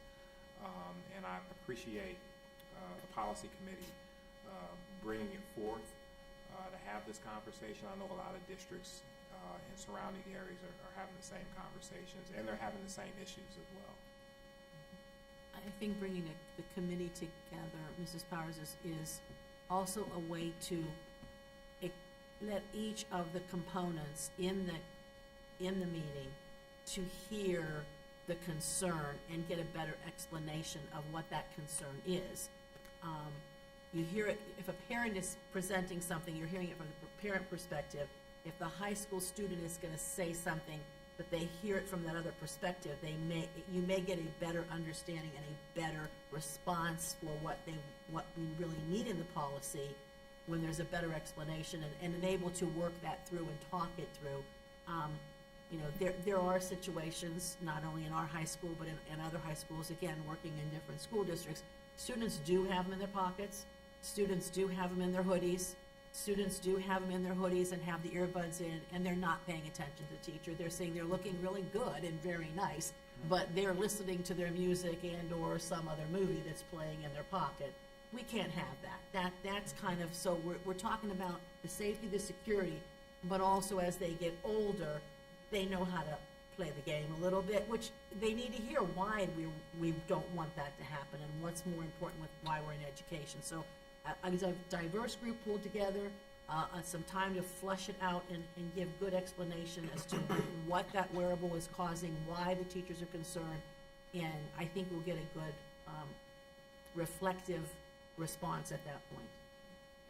Yeah, and I think there needs to be a good balance between the students and the teachers feeling safe and then just avoiding disruptions. And I was just jotting down some notes before I came here, and especially some of our younger students, they don't really know how to navigate the freedom that a cell phone brings, and particularly with social media, and the responsibilities that they're not always equipped to handle. Should issues arise like the cyberbullying, sexting, all kinds of things that come along with that. In fact, one of the staff members kind of was in line how I was thinking, and I'm sure she's not the only one, but she said, well, or he or she said, well, many students demonstrate self-control with the phone policy, which I agree. The majority of our students are respectful with that. There's another group who are riddled with anxiety, stress, real-time social media dramas, attention span loss, and a litany of self-regulation issues. And right in the classroom, I mean, you know, sending things to their friends back and forth, and not just goofy, silly things, sometimes very hurtful and very threatening things to other students. I said the majority of our students understand there's a right time and wrong time to use phones in schools, and do respect the boundaries with their teachers and staff. However, cell phones in schools, and not just Twinsburg, have been a huge problem, as we know, and caused many disruptions. And in my opinion, some of the biggest disciplinary issues are just the use and improper use of cell phones in our classrooms. And while I'm not saying ban cell phones completely, there needs to be some kind of district-wide policy where students feel safe, the staff feel supported, and the disruptions are minimized. And however we get there, these students need to know that if they do this, this will happen, and the teachers need to feel supported by their administrators that, you know, we're not going to like make tons of exceptions, or not. I'm not saying they do that now, but it has to be consistent so that everybody feels supported, respected, and safe. And I could go on and on. I'm not going to, but there's a lot of talk and discussion that needs to occur from now till, you know, some kind of policy is put in place. I definitely think it's a distraction in the classroom, and I think there should be some serious consequences. Like if we put a policy in place that if they violate that, like, you know, this is that. But one of the things too that I think about is study hall. Like me personally, it's just my own battle with my son. But I'm like I feel like they should just be doing homework. Like that's not your time to be on the phone all the time. Like, so I think like too, like it shouldn't be a whole period of just on your phone during study hall too. Like, so I think stuff like that should come in play as well. Oh, and another thing I just quickly want to bring up too is I just think some of the students and some of the staff don't feel completely safe as far as there's been people recorded without their like knowledge, and things have been put out there, and I think something like that should actually absolutely have some kind of harsh discipline if students are recording other students or teachers or staff. Certainly a lot to talk about. Yeah. Yeah. So the intention board is to pull together this committee here, get underway before we get out of school, finish it up hopefully early June, so that we can institute it, 3-year policy procedures, and ready to roll it out in August with our students. So thank you for your feedback tonight. We have a lot to do here. A lot of data, Yeah. but we asked for it. I'm glad that we received it. And in the middle of all of this is the answers that we seek, so we will find that. So thank you. Thank you. And then we'll post this on the district website for families to take a look at as well. So our last administrative report tonight, we're going to throw the baton to Mr. Strickland and Mr. Bindus. Mr. Desmond, so sorry. I keep calling you Mr. Bindus. I must be hungry, I guess. I'm not sure. Mr. Desmond, our transportation supervisor. And before I do, board, I just want to publicly thank these two and Tracy Abbott. This year, with all that has happened in transportation, with the staffing shortage, with reinventing the routes here at the end of the year, these two gentlemen and Tracy and Bonnie Maydean, the dispatcher, have done a tremendous job. And we're deep into the routes for next year already, so thank you already for what you're doing. But I just wanted to publicly thank you for all of the work behind the scenes. And tonight, Matt and Mark are here to talk about the in lieu of transportation requirement for the school district. Take it away. Sure. All right. Good evening, board, members of the community joining us online, and anyone here. So yeah, it always, when we talk about payment in lieu of at this time of the school year, it always feels a little awkward because the school year's ending and we're talking about things that have happened all school year. But the reason why this is important is because coming up in May, we face some deadlines through the state of Ohio where we have to pay some bills out. So we want to talk a little bit more thoroughly through that. So I do want to also, echoing Superintendent Powers, Mark and the transportation team, they helped me put this together. A lot of this will look familiar to the board, but the numbers have changed just a bit. And I made a deal with Mark that if he gave me the data, I would do the talking, because Mark is tired. He works at the bus garage, so he's just perpetually tired. So, but we love you. Okay, so House Bill 110, many of you probably very familiar with changes that were made last year, and we highlighted some of these. One big thing was no later than 30 days before the start of school, school districts need to make a determination about payment in lieu of eligibility, or no later than 14 calendar days if a student is enrolled during the school year. The state felt those were important for educational equity around transportation. So if a student elects to attend a charter, community, or non-public or private parochial school, if we don't provide a bus and they meet certain criteria, we do have to make them a payment in lieu of a bus. So this just talks about how the board can pass a resolution that gives the authority to the superintendent to make the decision. However, it also dictates that the Board of Education has to approve it in their upcoming meeting, which we comply with. And it also directs us to issue a letter to the parents, the community school, and the state board with a detailed explanation as to why a payment in lieu of determination was made. So if we go to the next slide, it talks about the 6 components that Mark and his team we look at. Sometimes it will escalate up to Superintendent Powers. And this is where we weigh out the time and distance required if we were to bus a child or a group of children to a particular school. We have to look at the number of pupils that would be proposed to be transported.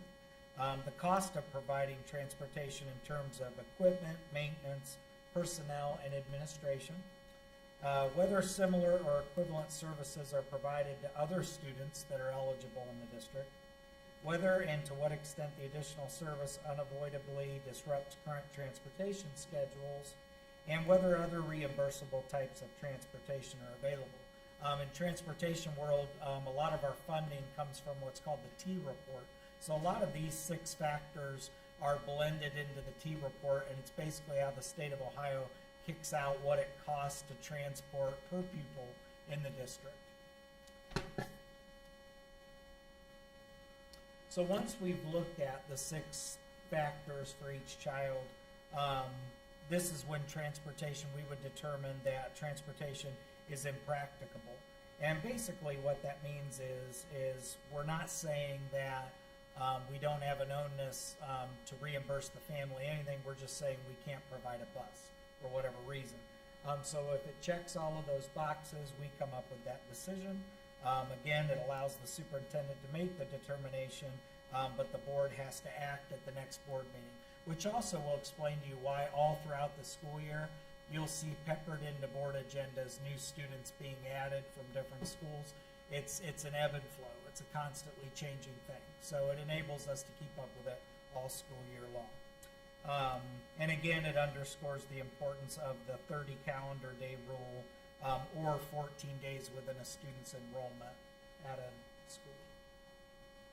Once we've made the determination, the parent, if they accept the determination, the Board of Education must pay the parent between 50 and 100% of ODE's average cost of pupil transportation from the previous year. The payment can be prorated if the student enrolls after the start of school. We verify the enrollment, not the attendance, and we make payment at the end of the school year.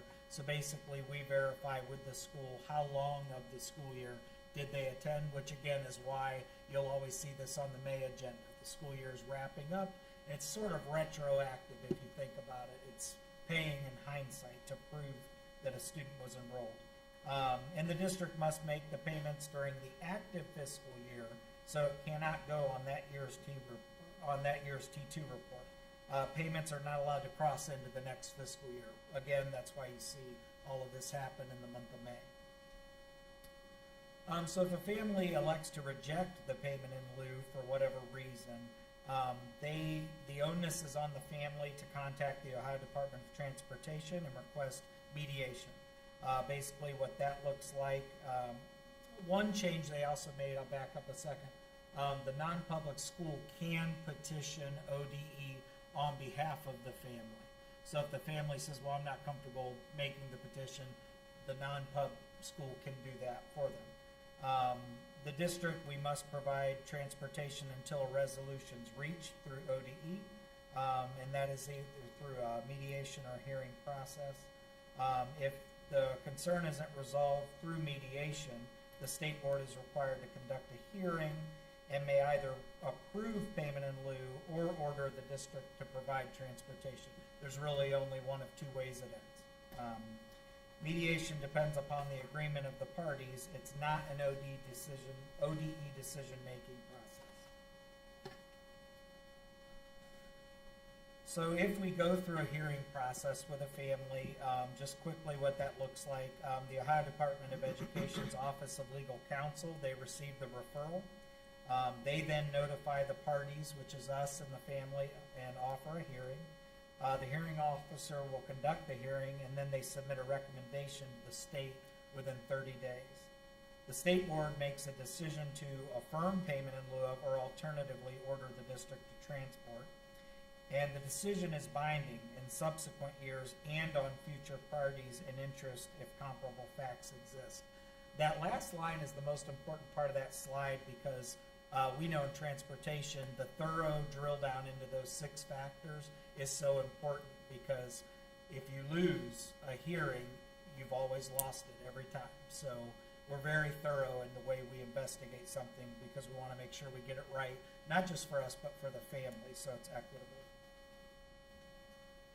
For returning payment in lieu students, once a student or family's been determined to be payment in lieu eligible, they don't need to repeat the determination process every year. However, they do have to sign a new contract to receive the payment every year. So we will see the same student potentially through their school career at a non-public school come back. You'll see that name every year because they do need to sign a new contract.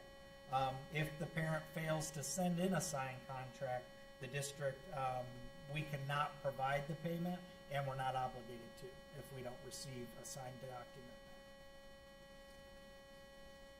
So the next steps for you as the board, on the May agenda, you will see the determination of the payment in lieu of amount for this school year that we're in, and that's based on, we coordinate with all the non-pubs to find out who's enrolled and how many. And then into May, June, as our school year and their school years are wrapping up, we continue to gather the data for you. We continue approval. You might still see some approvals of students come through. And then in July, you're going to see the determination for next school year. And then all throughout next school year, again, the cycle continues. You'll continue to approve payment in lieu for students, and then we repeat the cycle next winter and spring. We have the same conversation, so you know the amounts that will be headed your way to close out the fiscal year. So at the May board meeting, you'll see what's coming your way. We will finalize the payment amount, and that'll be entirely based off of the enrollment at the non-public schools. You'll be asked to pass a resolution again, naming the superintendent or the designee to make those decisions.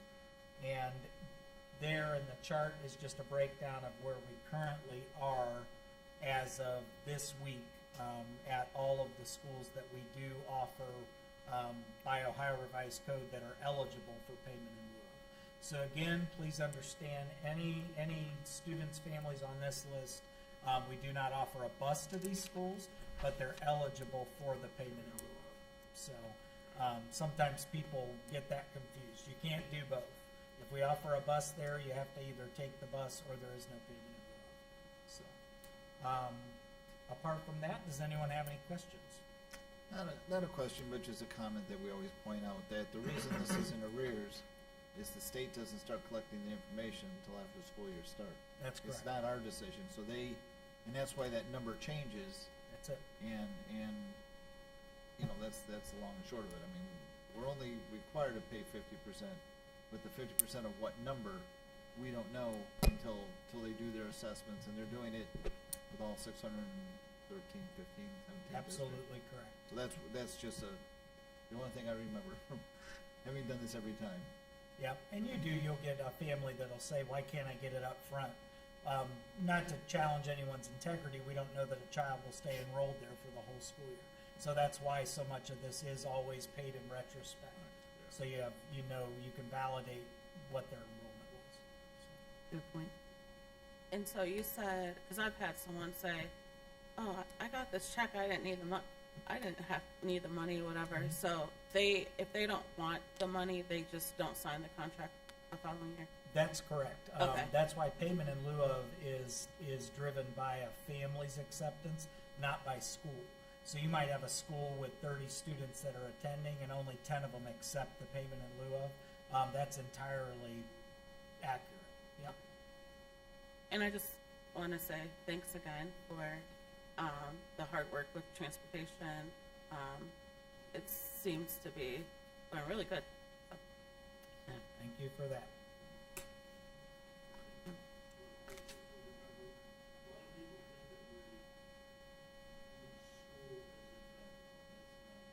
Right.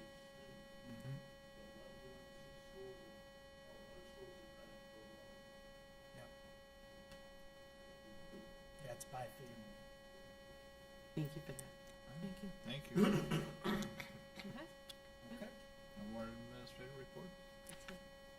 Thanks, All Mark. right. Get some rest. Do we have any blue cards? No. For remonstrance? Okay. Moving right along, we're gonna go to H, action items, personnel without objection from my colleagues. Read all three of these together. H1, resolved that the Twinsburg Board of Education accepts the certificated licensed personnel and/or contract recommendations detailed in the attached exhibit as per the dates, terms, and other applicable conditions specified pending satisfactory ORC background checks.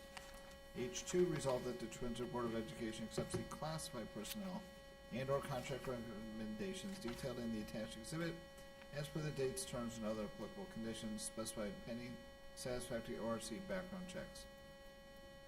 H3, resolved that the Twinsburg Board of Education accepts the supplemental contract recommendations detailed in the attached exhibit as per the dates, terms, and other applicable conditions specified pending satisfactory ORC background checks. Do I have a motion for those three items as read? So moved. Moved by Mrs. Davis. Is there a second? Second. Second by Mrs. Travis. Any discussion, comments? Yeah, it's just, we have two resignations and, one janitor at RBC, Rocco Melo, who seems like he's been around here forever. And then, we also have James Rowland. So best of luck in whatever it is that, you may be doing next, or maybe just, this is the, you're just gonna, in maybe Rocco's case, retire, relax, hopefully, but, best of luck in whatever ventures you have beyond this. Any other comments? Congratulations, gentlemen. Roll, I'm sorry? I just think Oh, okay. Roll call, please. Mrs. Davis, Yes. Mrs. Travis, Yes. Mrs. Crawford, yes. Mr. Curtis, Yes. Mr. Fowler. Yes, and those three items pass 5-0. Now on to action items, new business. I-1, resolve that the Twinsburg Board of Education approves Awanda Huggins as a credentialed evaluator for the purpose of the Ohio Teacher Evaluation System for the 2022-2023 school year. 2, resolve that the Twinsburg Board of Education accepts a donation from George G. Dodge Intermediate School PTA in the amount of $1,000 approximately to pay for 7 buses for the 4th grade field trip to the Akron Zoo per the attached exhibit. 3, resolved that the Twinsburg Board of Education accepts a grant awarded by GPD Employees Foundation of Akron in the amount of $3,600 to allow for the purchase of VEX robotics competition kits for use Twinsburg High School students per the attached exhibit. 4, resolved that the Twinsburg Board of Education approves the requested changes to the PSI master contract between Twinsburg City School District and PSI affiliates of Twinsburg to include nursing services for the 5th grade overnight trip to Greenfield on May 4th and 5th, 2023. The total cost is $1,200 and is included in the student fees for the trip as sent to the board under separate cover. 5, resolved that the Twinsburg Board of Education approves the requested changes to the PSI master contract between the Twinsburg City School District and PSI affiliates, again of Twinsburg, to include nursing services for the 5th grade overnight trip to Greenfield, May 4th and 5th. The cost is $1,200 and it is included in the student fees as sent to the board under separate cover. 6, resolved that the Twinsburg Board of Education approves the requested changes to the PSI master contract between the district and PSI affiliates of Twinsburg to include nursing services for the 5th grade overnight trip to Greenfield, May 18th and 19th, 2023. The total cost is $1,200 and is included in the student fee for the trip as sent to the board under separate cover. 7, resolved that the Twinsburg Board of Education approves the requested changes to the PSI master contract between the district and PSI affiliates to include nursing services for the 6th grade overnight trip to Camp Fitch, May 4th and 5th. The total cost is $1,200 and is included in the student fees.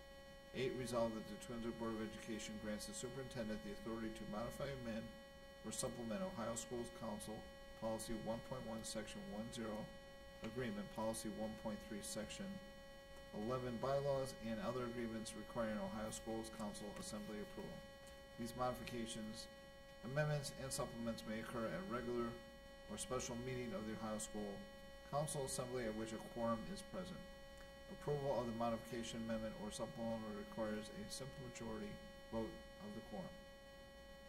And finally, 9, resolved that the Twinsburg Board of Education approves the memorandum of understanding with the Twinsburg Education Association regarding the use of OTES 2.0 evaluation ratings from the 2021-2000 school year as comparable data to measure reductions in staff for 2022-23 school year as sent to the board under separate cover. Do I have a motion for those 9 items as read? So moved. Moved by Mr. Curtis. Is there a second? Second. Second by Mrs. Travis. Discussion, and I'm sure some explanation. Let's see, thank you for the donation and the grant, and obviously the PSI changes. I think specifically Ohio Schools Council policy change, what's going on there? Right, so the governing board of the Ohio Schools Council is requesting this bylaw adjustment so that the participating superintendents can vote on policy and bylaw changes. It expedites the process, and those votes occur at the General Assembly meetings that happen twice a year for the Ohio Schools Council. So Dr. Bill Zelli, who is the executive director of the Ohio Schools Council, sent requests to all participating schools in the Ohio Schools Council group asking for consideration for the adjustment so that the school superintendents can make those decisions by the vote at the General Assembly meetings. Any other questions, comments? And then the memorandum of understanding Board of Education, as you know, this is the agreement with the Twinsburg Education Association. We appreciate that the membership voted last week, and the membership passed the memorandum because it is a change in language to the contract. The Assembly of Teachers had to vote on it, and it passed through their vote last week. What this allows us to do is to take a look at last year's OTES evaluation ratings for the purpose when we're looking at reductions in staff, because currently the language in the teacher's contract will require us to use the current year's evaluation ratings, and we are not done with the evaluation process. It doesn't close in the system until May 12th. And so if we didn't come to this agreement, if the board didn't authorize this resolution, the decisions that have yet to be finalized with regard to teacher reductions could not happen until after May 12th. And so this allows us to move forward once this resolution is hopefully passed tonight, because the teachers union has already done so, to use a year-old evaluation ratings for this measurement. Questions, comments? Roll call. Mr. Curtis, Yes. Mrs. Travis, Yes. Mrs. Crawford, Yes. Mrs. Davis, Yes. Mr. Fowler. Yes, and those 9 items pass 5-0. 10, resolved as the Twinsburg Education Twinsburg Board of Education approves a service proposal for MTSS support for all buildings through the ESC of Northeast Ohio out of Independence from February 2023 through July 2023. Total cost is $25,000. This is an expenditure will be paid through ARP Idea B Special Education Funds as sent to the board under separate cover. Do I have a motion for that item? So moved. Moved by Mrs. Davis. Is there a second? Second. Second by Mr. Curtis. Discussion? Explanation? I would like to say something after the. So, Board of Education, Mr. Bandiera, Dr. Walker, Mrs. Farthing have all been very busy this year working through our multi-tiered systems of support. Each of our buildings has been working to identify what kind of intervention for Tier 1, what kind of intervention for Tier 2 and 3, and so on. But what we have come to recognize is that what's happening at Twinsburg High School is not necessarily in sync with what's happening at RBC and Dodge. And because there's so many transitions between buildings, it's really important that we have supports in place that are common between all 5 schools.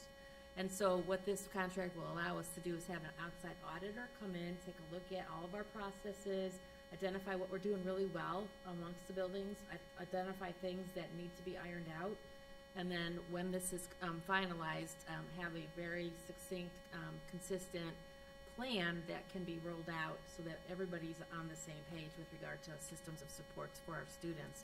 The funding source here is one of our federal grants, so this is not coming out of the general fund, and this particular funding source is managed under Mr. Bandiera's office in the special education realm. Just for clarification purposes, we are doing multi-tiered systems of support. This is to assess kind of the effectiveness of those systems for purposes of, adapting and doing some things so that we are more effective.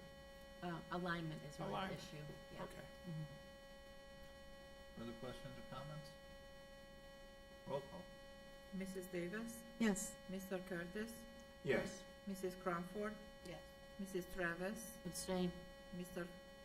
Fowler? Yes. That item passes 4-0 with 1 abstention. And I would just, Mrs. Powers actually explained, I just want to make sure that we had an opportunity to talk about MTSS again. I'm abstaining because it's the ESC, but this is a very important process, and I didn't want to make that comment before you voted. Definitely having that alignment, allowing the students to have interventions as they move up the ladder, and the idea is that Tier 1 instruction is for everyone. When you're stuck and you need support, you move up to Tier 2. The goal would be to move you back down to Tier 1, move you back up to Tier 2 as you need it, and that falls under Mr. Bandiera's group, and we want to make sure that we're always looking at those students and moving them. So having that aligned is great, and continuing the process that we're already doing is even more important. Again, I'm abstaining because although I don't have any affiliation with this process, I do work there, so I keep it clean and abstain. Thank you for that. Now we're at item 11, and again, this is the intent to participate in the Ohio Facilities Construction Commission expedited local partnership program that we heard about both in the work session and tonight. 11, resolved that the Twinsburg Board of Education adopts the following resolution, whereas the Twinsburg City School District intends to participate in the expedited local partnership program as outlined in SB 272, and whereas the Twinsburg City School District is planning to expend local resources to achieve a separate and distinct part of an overall master's facility plan of the school district's facility needs, as prepared in conjunction with the Ohio Facilities Construction Commission, that is either new construction or major repairs, and whereas the Twinsburg City District School District intends to move forward with a ballot issue or apply other local resources in November 2024, and acknowledge this date may not be sooner than 12 months following the date of this resolution, unless the district has a master facilities plan developed under another OFCC program. Now therefore be it resolved that by the Board of Education of Twinsburg City School District, Summit County, Ohio, that the school district declares its intention to participate in the expedited local partnership program. A motion for that item as read. So moved. Moved by Mrs. Travis. Is there a second? Second. Second by Mr. Curtis. Questions? We discussed this in the work session, we discussed this tonight. Anybody? No, the only questions, other concerns? thing that I would add is that, you know, we've done a lot of work with respect to this program, this process, in looking at our buildings and, you know, coming up with the legacy project. But we continue to explore opportunities where we can hopefully lessen the burden on the taxpayer. Although, you know, a bond issue is something that we're looking at, you know, if there's an opportunity for us to leverage state dollars to help us do that, we're going to do it. You know, I want to thank Mrs. Powers also for engaging on the legislative end and looking at some opportunities for funding and so forth. And this is kind of one of those things that came as a result of her efforts and kind of working with legislators on the, you know, in the state and the Senate to see what we can do to help, again, lessen the burden of the taxpayers. Although we know that there's a significant need with respect to our facilities, we want to always make sure that we're exploring any and every opportunity to leverage more dollars to help offset the costs. Questions, comments? It's a good opportunity to get some advice that it's not going to cost us. All right. If there's no further comments or discussion, I'll entertain a roll call. Mrs. Travis, Yes. Mr. Curtis, Yes. Mrs. Crawford, Yes. Mrs. Davis, Yes. Mr. Favor. Yes, and that item passes 5-0. We are now at miscellaneous, if anyone has any. Well, we have a lot of music programs coming up. I don't want to miss anything, so please, please, please visit the calendar. Middle school has music programs, both instrumental and vocal. The high school has several different events in the next week with their music programs, and so they're free to the public. Please come out and enjoy. Our seniors will be presenting for their last time in all of these events and being honored there. Again, with everything that's going on, graduation coming, it is going to be an extremely busy next few months. And yes, the seniors that are doing their experience, 2 days left, my house is counting. So they will be out, and you know, it was really a shock because he's like, Mom, I go back and we go to practice. And I go, practice for what? He goes, graduate. I say, whoa, whoa, whoa. And he's like, no, we come back and we're practicing and I'm graduating. So, you know, congratulations to that class. They will be missed. There's a great bunch of kids in the class of 2023 for sure. We'll be propping you up. No, yeah, you might be. You might be, but yes, it's very exciting. It's Yes. very exciting. All right. Anything else from miscellaneous? All right, we do have need for an executive session, so I will make the motion that the Board of Education enters into executive session at 8:58 p.m. to discuss employment dismissal, compensation of public employees per Board of Education Policy 0166A. I've made that motion. Is there a second? Second. Second by Mrs. Travis. Any discussion? Roll call. Mr. Favor, Yes. Mrs. Travis, Yes. Mrs. Crawford, Yes. Mr. Curtis, Yes. Mrs. Davis. Yes. And thank you very much. The board is now in executive session. We do not anticipate further business when we reconvene.